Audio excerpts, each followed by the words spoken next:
的船来了。不过抢先登船的竟然是一群鸽子。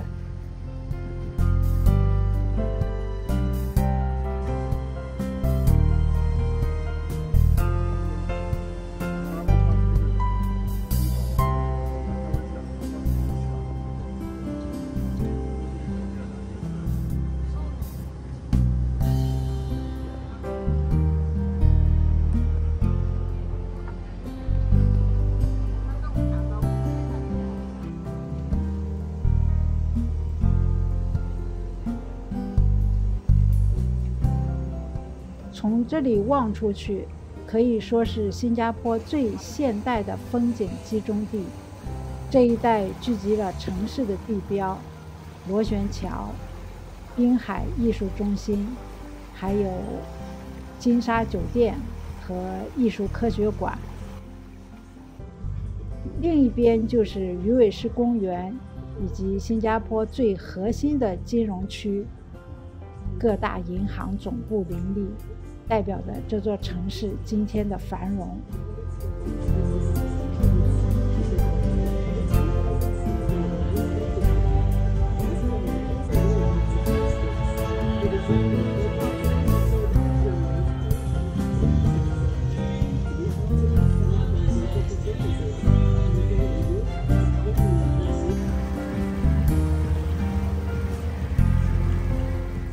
水面开阔的更像一片海，而不是河。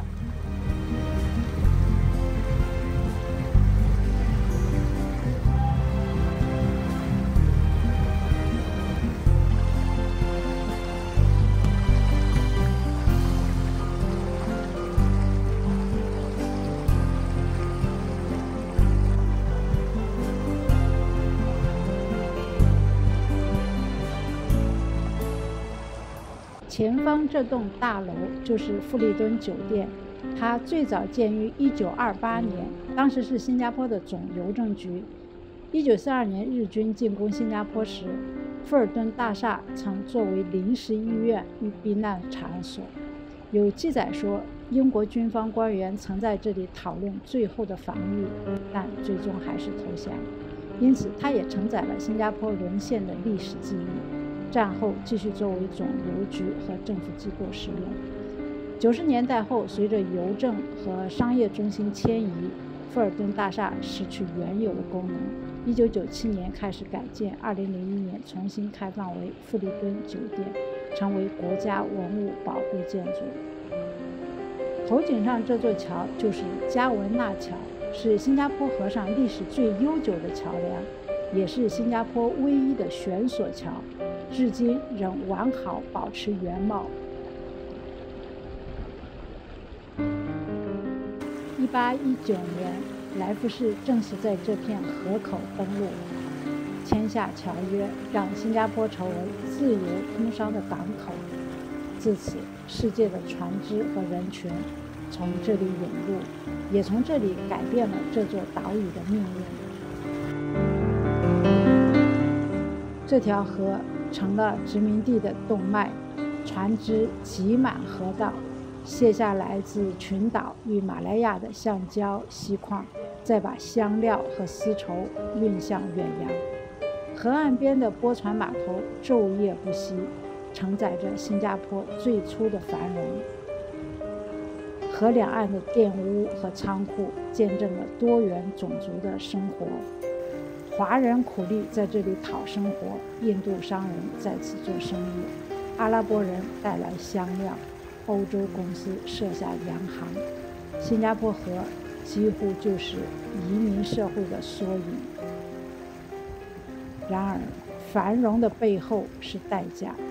到了上世纪60年代，新加坡河几乎成了一条臭水沟，工业废水、生活垃圾全都倾倒在河里，鱼虾消失，河面漂浮着污物，曾经的生命线成了城市的负担。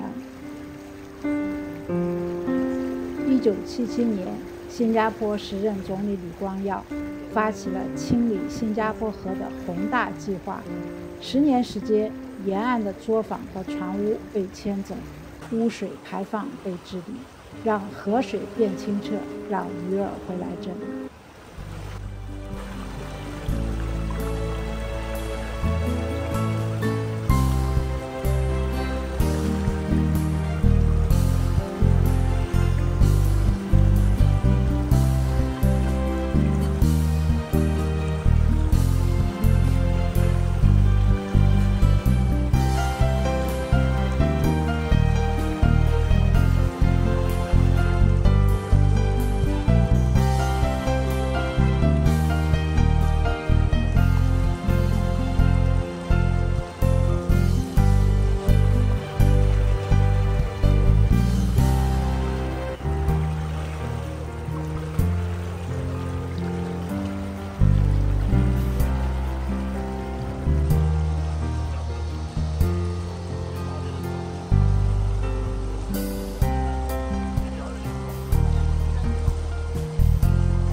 今天的新加坡河已经是一条文化长廊，克拉码头灯火通明，驳船码头餐馆林立，罗宾逊码头更带着艺术气息。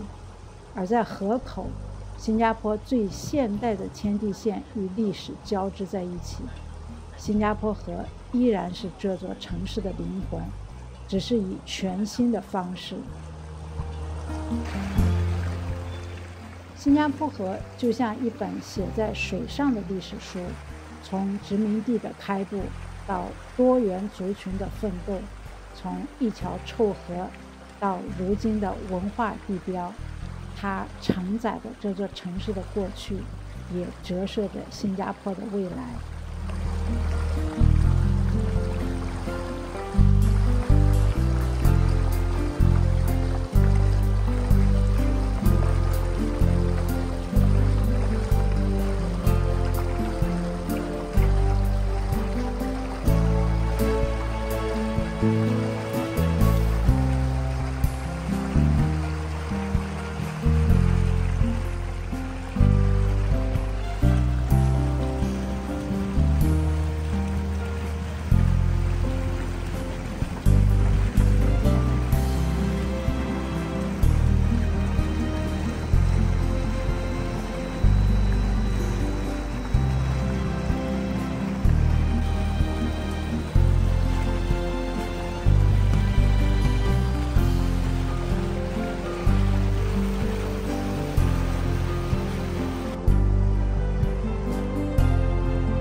紫色的莲花池好美啊！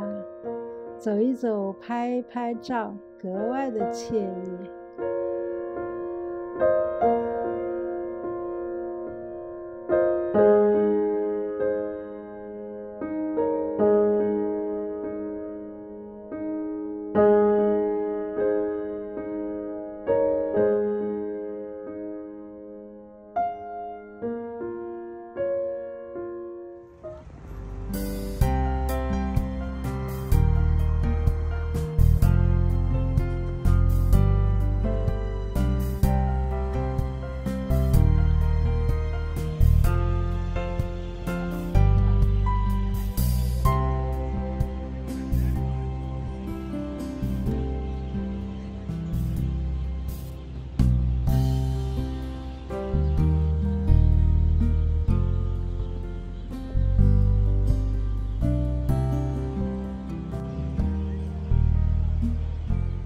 傍晚时分，新加坡河显得格外的迷人。在河畔漫步，微风轻拂，柔和的音乐萦绕耳边，心中充满对未来的憧憬与梦想。这就是新加坡河的魅力，从过去到现在，再到未来，每一刻都在缓缓流淌，讲述着属于这座城市的故事。